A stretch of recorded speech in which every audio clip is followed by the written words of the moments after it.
एक अति सुंदर महिला ने विमान में प्रवेश किया और अपनी सीट की तलाश में नजरें घुमाई।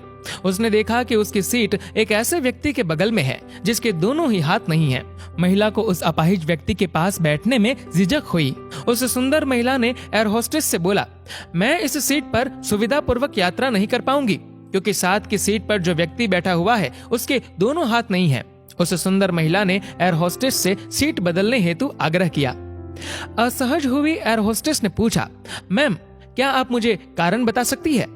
सुंदर महिला ने जवाब दिया, मैं ऐसे लोगों को पसंद नहीं करती और ऐसे व्यक्ति के पास बैठकर मैं यात्रा नहीं कर पाऊंगी।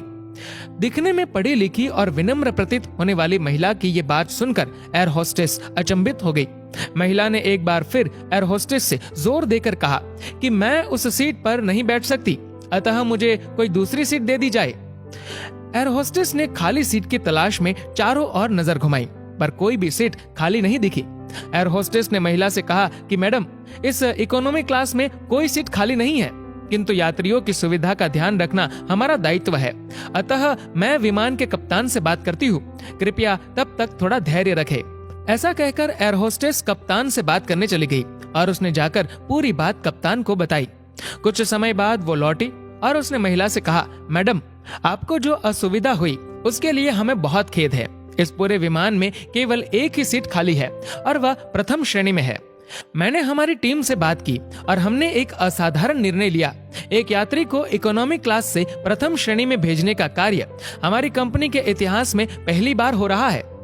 सुंदर महिला अत्यंत प्रसन्न हो गई, किंतु इससे पहले कि वह अपनी प्रतिक्रिया व्यक्त करती और एक शब्द भी बोल पाती, एयर होस्टेस उस अपाहिज और दोनों हाथ विहीन व्यक्ति की ओर बढ़ गई और विनम्रता पूर्वक उनसे पूछा, सर क्या आप प्रथम श्रेणी में जा सकेंगे?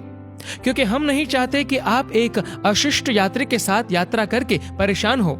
ये बात सुनकर सभी यात्रियों ने ताली बजाकर इस निर्णय का स्वागत किया। वह अति सुंदर दिखने वाली महिला तो अब शर्म से नजरें ही नहीं उठा पा रही थी।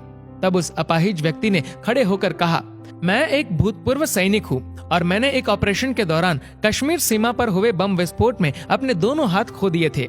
सबसे पहले जब मैंने इन देवी जी की चर्चा सुनी तब मैं सोच रहा था कि मैंने भी किन लोगों की सुरक्षा के लिए अपनी जान जोखिम में डाली और अपने हाथ खोए, लेकिन जब आप सभी की प्रतिक्रिया देखी तो अब अपने आप पर गर्व महसूस हो रहा है कि मैंने अपने देश और देशवासियों की खातिर अपने दोनों हाथ खोए। और इतना कहकर वह प्रथम श्रेणी में चले गए।